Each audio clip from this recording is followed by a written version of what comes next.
Assalamualaikum warahmatullahi wabarakatuh. Perkenalkan, kami dari kelompok 5. Pada hari ini kami akan mempresentasikan materi diskusi kami mengenai pembaruan Islam. Sebelum kami memulai presentasi, izinkan saya untuk memperkenalkan anggota kelompok kami. Yang pertama ada Alma Damiar, absen 2 sebagai pemateri, Dwisti Marsenia, absen 7 sebagai pemateri, Malika Salsabila, absen 16 sebagai pemateri, sebagai pembuat PPT, Muhammad Raihan Abdul Aziz absen 20 sebagai pemateri, Ravenaldi Al-Ghifari absen 30 sebagai pemateri, Rintan Fadia absen 32 sebagai pemateri, dan saya sendiri absen Muhammad Abdul Malik absen 18 sebagai moderator. Pada materi kami ada 3 poin yang akan kami jelaskan, yaitu munculnya pembaruan Islam, tokoh-tokoh pembaruan Islam, dan juga pengaruh gerakan pembaruan Islam terhadap perkembangan Islam. Materi pertama akan dijelaskan oleh Raihan Abdul Aziz. Saya persilakan. Ya, terima kasih kepada moderator yang telah memberikan saya kesempatan untuk membacakan materi ini. Nah, di sini saya akan membahas materi yaitu munculnya pembaruan Islam. Nah, pembaruan Islam ini dibagi menjadi 3 periode. Yang pertama, periode abad klasik dari 650 sampai 1250 Masehi. Yang kedua, periode abad pertengahan yaitu 1250 sampai dengan 1800 Masehi. Dan yang ketiga ada periode abad modern yaitu 1800 sampai sekarang. Ya, yang pertama yang kita akan bahas yaitu periode klasik, abad klasik. Menurut Muhaimin, Islam mencapai kemajuan di abad klasik disebabkan oleh beberapa hal. Nah, yang pertama, umat Islam melaksanakan ajaran Al-Quran yang memerintahkan supaya manusia banyak menggunakan akal. Yang kedua, umat Islam melaksanakan ajaran Rasulullah SAW yang mendorong agar kaum muslimin tidak hanya menuntut ilmu agama, tetapi juga mempelajari ilmu-ilmu lain yang bermanfaat bagi kehidupan. Yang ketiga, umat Islam mengembangkan ilmu agama dengan berijtihad dan mengembangkan sains. Yang keempat, ulama yang berdiri sendiri, para ulama pada periode ini menolak tawaran penguasa untuk menjadi pegawainya. Nah, yang kedua yaitu abad pertengahan. Ciri-ciri dari abad pertengahan antara lain, yang pertama, ulama kurang berani lagi melakukan ijtihad. Yang kedua, para ulama menganggap bahwa penggunaan akal sebagaimana diajarkan Al-Quran sudah bukan zamannya. Yang ketiga, ulama pada periode ini menerima karya-karya yang dihasilkan oleh ulama zaman abad klasik saja. Yang keempat, banyak ulama yang tidak berdiri sendiri, tetapi bergantung kepada penguasa. Yang kelima, para ulama pada periode ini hanya menuntut mengikuti atau bertaklid pada ulama zaman klasik. Yang keenam, ulama hanya sibuk pada ilmu agama, sehingga ilmu umum tidak berkembang dan justru cenderung lenyap. Dan yang terakhir, yang ketujuh, yaitu ilmu yang datang dari dunia barat ke dunia Islam tidak dikenali lagi sebagai warisan umat Islam di zaman sebelumnya. Dan yang terakhir yaitu abad modern, abad yang kita hidup pada zamannya, yaitu abad modern. Pada periode abad modern, abad ke-19, mulailah muncul kesadaran umat Islam. Kesadaran tersebut muncul ketika orang-orang Eropa berhasil menguasai dunia Islam. Contoh berhasilnya orang-orang Eropa yang menguasai dunia Islam di antara lain, yang pertama negara Turki Utsmani yang dielu-elukan umat Islam pada penghujung abad pertengahan ternyata mulai surut akibat kalah perang dengan penguasa Eropa. Yang kedua, Napoleon Bonaparte dari Prancis dapat menguasai seluruh Mesir dalam waktu kurang dari 3 minggu. Dan yang terakhir, yang ketiga, Inggris sebagai salah satu kekuatan Eropa mampu memasuki India dan menaklukkan kerajaan Mughal. Nah, terima kasih. Mungkin segitu saja yang bisa saya sampaikan. Selebihnya saya kembalikan kepada moderator. Baik, terima kasih untuk Raihan. Materi kedua tentang tokoh pembaruan Islam. akan dijelaskan oleh Dwisti, Fadia, dan juga Ahmad. Dwisti, saya persilakan. Baik, terima kasih kepada moderator. Di sini saya akan menjelaskan tokoh pembaruan Islam. Ada beberapa tokoh pembaruan Islam. Yang pertama yaitu Syah Waliullah pada tahun 1703 sampai 1762. Lahir di Delhi pada 21 Februari 1703. Karya-karya tulis ada dua, yaitu Hujatullah al-Balik dan Fayun al-Haraimain. Penyebab kemunduran Islam menurut Syah Waliullah yang pertama, terjadinya perubahan sistem pemerintah Islam dari sistem kekhalifahan menjadi sistem kerajaan. Yang kedua, sistem demokrasi yang melekat dan kekhalifahan diganti dengan sistem monarki absolut. Yang ketiga, perpecahan di kalangan umat Islam merupakan akibat dari adanya perbedaan aliran-aliran yang muncul di dalamnya. Tiap-tiap aliran mengaku dirinya yang paling benar. Yang keempat, mempercampurkan ajaran Islam dengan unsur-unsur ajaran lainnya, sehingga ajaran Islam yang murni menjadi kurang jelas. Lalu ada Syahid Ahmad Khan pada tahun 1817 sampai 1896. Lahir di Delhi pada tahun 1817. Pemikiran Syahid Ahmad Khan tentang pembaruan Islam yang pertama, kemunduran umat Islam disebabkan oleh umat Islam sendiri yang tidak mengikuti perkembangan sains dan teknologi produk Barat. Yang kedua, ilmu dan teknologi modern adalah hasil pemikiran manusia. Oleh karena itu, akal dalam batas kekuatannya harus dihargai tinggi oleh umat Islam. Yang ketiga, Islam adalah agama yang memiliki paham hukum alam buatan Tuhan. Antara hukum alam sebagai ciptaan Allah Subhanahu wa taala dalam Al-Qur'an sebagai firman Allah Subhanahu wa taala pasti tidak terdapat pertentangan, akan tetapi keduanya sejalan. Yang keempat, sumber ajaran Islam hanyalah Al-Qur'an dan Al-Hadis. Pendapat ulama masa lampau tidak mengikat bagi umat Islam. Di antara pendapat, mereka ada yang sudah kurang sesuai dengan zaman modern. Lalu yang kelima, umat Islam harus didorong untuk memiliki sikap dan perilaku yang mencerminkan semangat berpikir, bukan sikap dan perilaku taklid, hanya mengikuti pendapat lain tanpa mengerti alasannya. Yang kelima, cara efektif untuk mengubah sikap mental umat Islam dari keterbelakangan adalah pendidikan. Oleh karena itu, ia mendirikan sekolah yang akhirnya memiliki peran penting dalam kebangkitan umat Islam di India. Sekolah tersebut diberi nama Muhammadan Anglo-Oriental College MA atau disingkatnya MAOC. Lalu ada Muhammad Iqbal pada tahun 1876 sampai 1938. Lahir pada 9 November 1876 di Punjab, India, seorang penyair dan filosof. Karyanya, tesis berjudul Development of Metapsych in Persia, buku The Reconstruction of Religious Thought in Islam. Pemikirannya, yang pertama, ijtihad mempunyai kedudukan penting dalam pembaruan Islam. Oleh karena itu, pintu ijtihad tetap terbuka. Yang kedua, umat Islam perlu mengembangkan sikap dinamis. Dalam syairnya, ia mendorong umat Islam untuk bergerak dan jangan tinggal diam. Yang ketiga, kemunduran umat Islam disebabkan oleh kebekuan dan kebuntuan kewujudan dalam berpikir. Yang keempat, hukum Islam tidak bersifat statis, tetapi dapat berkembang sesuai perkembangan zaman. Lalu yang kelima, umat Islam harus menguasai sains dan teknologi yang dimiliki Barat. Perhatian lebih umat Islam terhadap kehidupan yang bersifat zuhud telah menyebabkan kurangnya perhatian terhadap masalah-masalah keduniaan dan sosial masyarakat. Terima kasih, saya serahkan kembali ke moderator.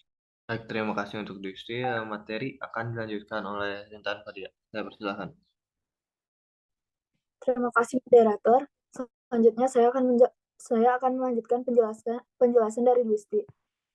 Di sini terdapat Muhammad Ali Pasha pada tahun 1765 sampai dengan 1849. Lahir di Kavala, Yunani 1765, seorang keturunan Turki dan sebagai raja. Pendapatnya, di balik kekuatan militer pasti ada kekuatan ekonomi sebagai penyedia biayanya. Untuk itu, ilmu modern diperlukan. Ide atau gagasannya yaitu yang pertama mendirikan sekolah-sekolah modern, yang kedua memasukkan ilmu modern dan sains pada kurikulumnya.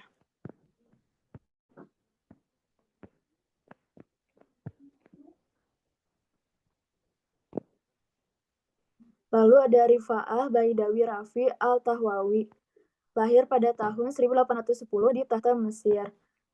Pemikirannya yang pertama, ajaran Islam bukan hanya mementingkan kesejahteraan hidup di akhirat belaka, tetapi juga hidup di dunia. Yang kedua, kekuasaan raja yang cenderung absolut harus dibatasi dengan syariat. Oleh karena itu, raja harus bermusyawarah dengan ulama dan kaum intelektual. Yang ketiga, syariat harus diartikan sesuai dengan perkembangan modern. Para ulama harus mempelajari filsafat dan ilmu pengetahuan modern agar syariat dapat tegak di tengah kehidupan masyarakat modern. Yang kelima, pendidikan harus bersifat universal. Misalnya, wanita harus memperoleh pendidikan sama dengan kaum pria. Istri harus menjadi teman dalam kehidupan intelektual dan sosial. Yang keenam, umat Islam harus dinamis dan meninggalkan sifat statisnya.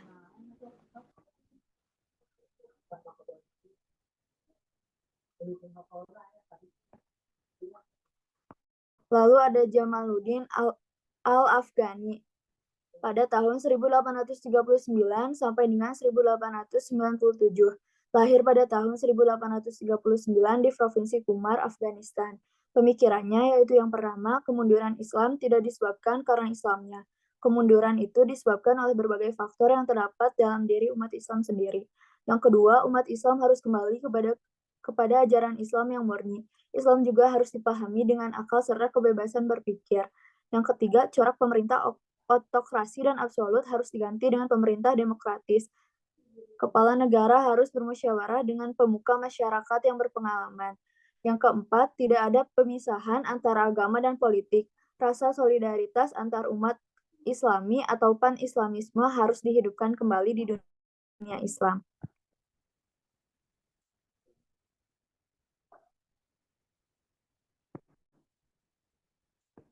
Di sini ada juga Muhammad Abduh pada tahun 1849 sampai dengan 1905. Lahir di daerah Mesir Hilir pada tahun 1849.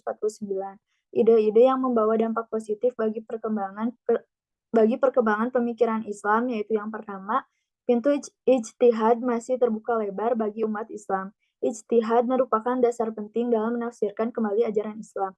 Yang kedua, Islam adalah ajaran rasional yang sejalan dengan akal. Dengan akal, maka ilmu pengetahuan menjadi maju. Yang ketiga, kekuasaan negara harus dibatasi oleh konstitusi yang dibuat oleh negara yang bersangkutan.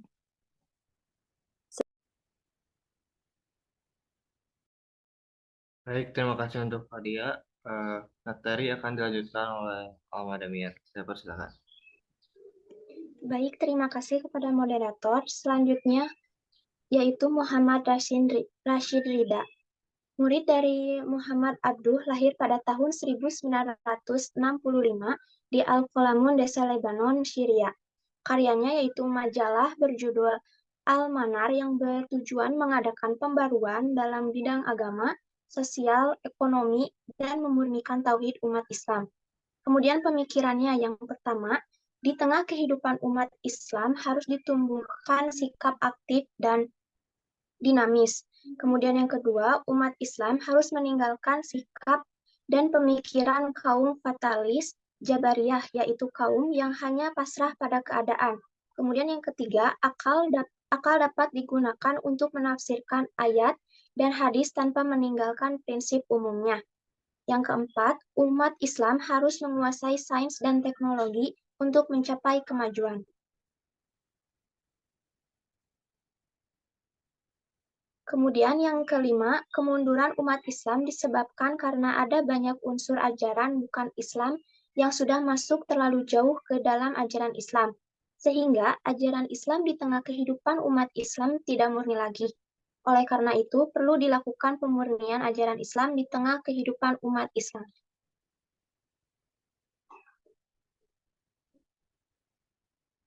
Yang selanjutnya yaitu Sultan Mahmud II. Sultan Mahmud II lahir pada tahun 1785, diangkat menjadi Sultan pada tahun 1807 pada usia 22 tahun.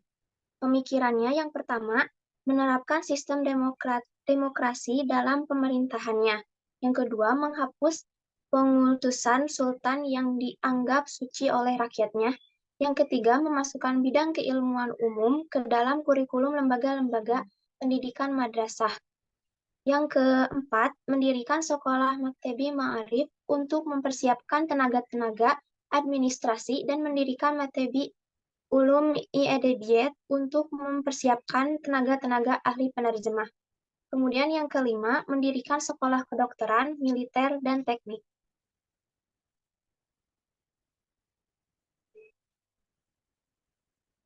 Selanjutnya, Nami Kemal, dikenal sebagai pemikir terkemuka dari golongan inteligensia kerjaan Turki Utsmani yang banyak menentang kekuasaan absolut Sultan.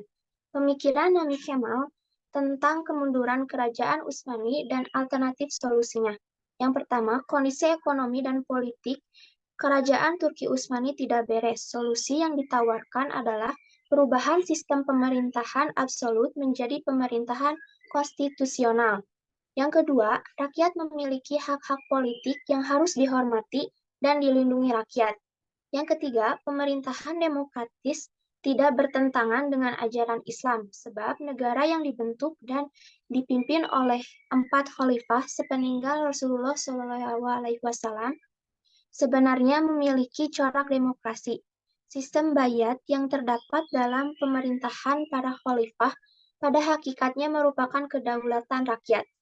Yang keempat, Islam mengajarkan al-maslahat al-ammah. Ajaran ini sebenarnya adalah maslahat kebaikan umum. Kemudian yang kelima, kepala negara dalam mengurus negara tidak boleh melanggar syariat. Syariat merupakan konstitusi yang harus dipatuhi oleh kepala negara.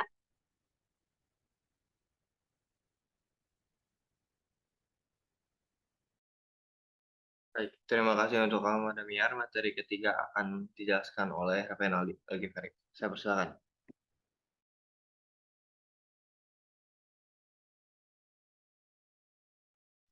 Baik, terima kasih kepada moderator. Di sini saya akan melanjutkan materi mengenai pengaruh gerakan pembaruan terhadap perkembangan Islam. Nah, gerakan pembaruan Islam yang muncul di Mesir, India, dan Turki pada abad modern secara langsung atau tidak langsung berpengaruh pada gerakan Islam di Asia Tenggara, termasuk di Indonesia. Pengaruh tersebut diakui oleh para tokoh Islam dan intelektual Islam di Indonesia dalam bentuk tulisan-tulisan. Contohnya, pada tahun 1969, H.A. Mukti Ali menulis buku berjudul Alam Pikiran Islam Modern di Indonesia.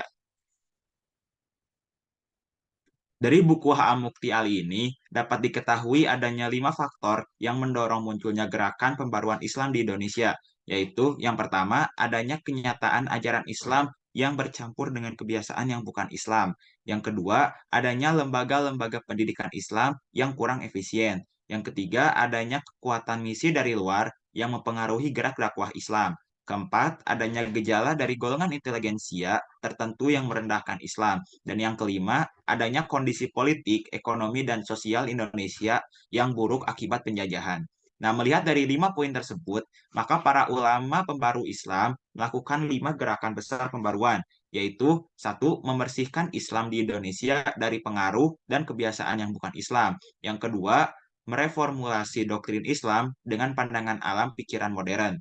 Ketiga, mereformasi penafsiran-penafsiran terhadap ajaran dan kondisi pendidikan Islam. Yang keempat, mempertahankan Islam dari desakan-desakan dan pengaruh kekuatan luar Islam.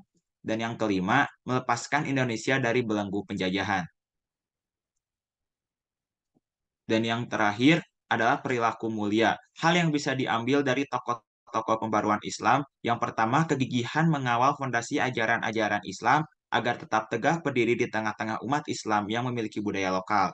Yang kedua, gigih melawan segala bentuk penjajahan demi tegaknya keimanan, kemerdekaan, persatuan, kedaulatan, keadilan, dan kemakmuran bangsanya. Yang ketiga, saling memberi dan menyerap ide-ide kreatif antar tokoh Islam untuk memperjuangkan agama di tengah pusaran kolonialisme dan kekuatan-kekuatan misi lain di luar Islam. Dan yang keempat, dalam proses menyerap ide-ide tentang keislaman dari luar negeri, para tokoh Islam di Indonesia mengambil sikap dan cara yang selektif dan evolutif. Sekian materi dari saya kembalikan pada moderator. Terima kasih untuk Revenaldi. Alhamdulillah. Jadi jika dari teman-teman ada pertanyaan, bisa ditulis di kolom komentar. Lalu akan kami jawab pada lain waktu. burung irian, burung cendrawasih. Cukup sekian dan terima kasih. Assalamualaikum warahmatullahi wabarakatuh.